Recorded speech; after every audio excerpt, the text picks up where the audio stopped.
Dewan ini percaya bahwa orang tua dari anak yang berbakat dalam bidang seni memiliki kewajiban untuk memaksimalkan potensi anaknya.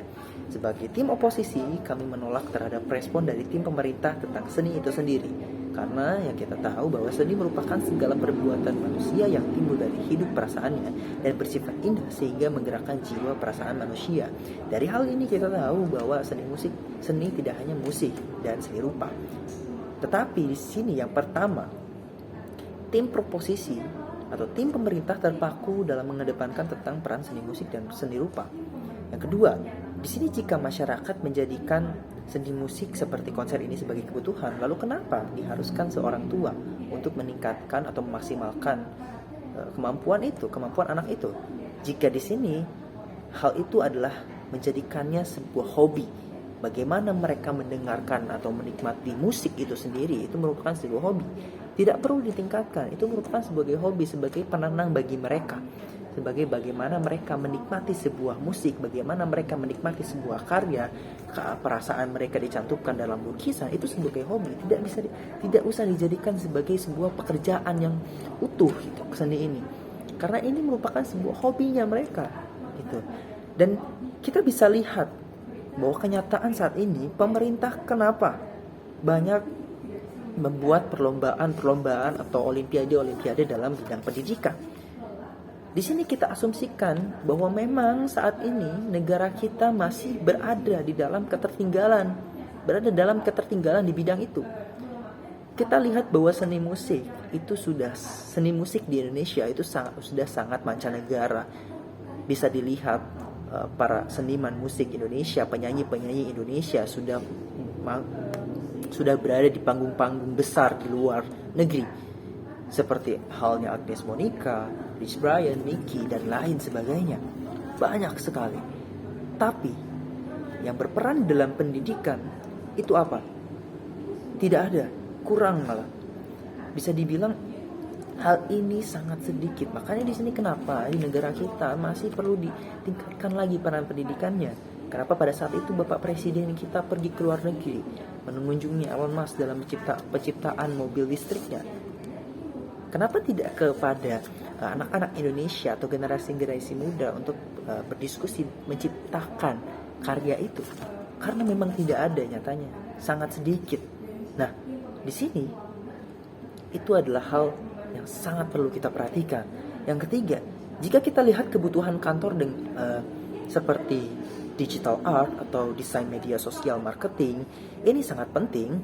Lalu, jika hanya orang yang membuat desainnya itu saja, lalu siapa pemikir yang ada di belakang desain itu? Bagaimana mereka menciptakan, menganalisis statistika, bagaimana caranya mereka membuat poster ini semenarik mungkin, menarik pelanggan mereka. Itu perlu orang di belakangnya, perlu orang yang dengan pendidikan yang lebih tinggi dibanding desainer ini. Itu mengapa? Karena pendidikan di sini diperlukan, tidak hanya meningkatkan seninya saja. Jika kita hanya meningkatkan seninya saja, di mana nilai jual itu jika itu hanya sebuah seni karya, sebuah lukisan, sebuah gambar? Jika tidak ada orang di belakangnya, bagaimana? Oh, seperti ini bagus. Oh, seperti ini bagus. Oh, seperti ini nilai jualnya lebih tinggi. Kenapa? Karena ini. Kenapa? Karena ini. Itu merupakan hal dan poin utama dalam marketing. Tidak hanya menggambar saja asal-asalan, tidak hanya menggambar saja, karena dalam sebuah karya itu perlu adanya yang namanya isinya. Maka dari itu perlu orang berpendidikan dalam seni itu. Seminimal mungkin berpendidikan, tidak hanya seninya saja yang dikedepankan, tapi pendidikan yang ada di dalam situ. Nah, dan kita perlu sadari bahwa perbandingan zaman modern dan zaman saat ini itu berbeda. Tidak bisa kita samakan zaman dahulu dengan zaman sekarang, karena kebutuhan zaman itu dengan zaman ini itu berbeda. Kebutuhan di zaman ini dengan teknologinya, dengan peralatannya, dengan hal-hal yang sangat banyak, itu memerlukan kebutuhannya lebih dibanding zaman dulu yang hanya ada 3 jenis hal yang sekarang menjadi 10 jenis, yang diperlukan pengeluaran biaya yang lebih Maka dari itu kita tidak bisa membandingkan yang zaman itu dengan zaman sekarang, karena akan sangat tidak relevan. Nah, oleh karena itu, yang perlu kita perhatikan saat ini itu adalah bagaimana si anak ini dapat survive dan berkembang dengan sendirinya dalam melewati hal-hal dalam hidupnya.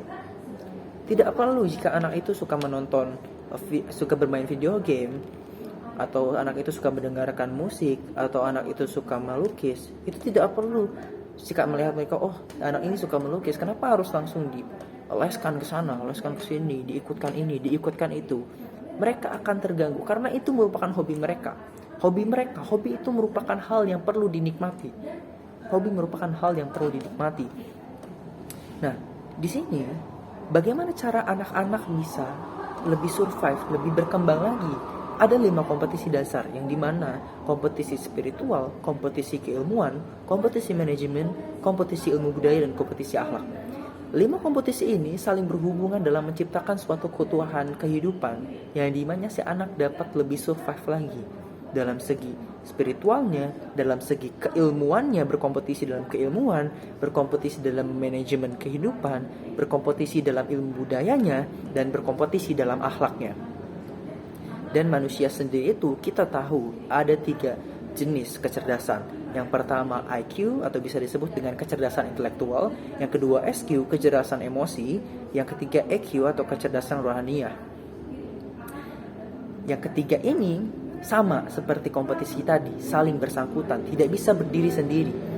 Ketiga hal ini harus saling bersangkutan. Jika hanya kecerdasan intelektualnya saja tanpa ada kecerdasan emosi dan rohaniah, itu akan berdiri sendiri. Banyak sekarang orang-orang pintar yang hanya membodohi dan yang lain sebagainya seperti itu.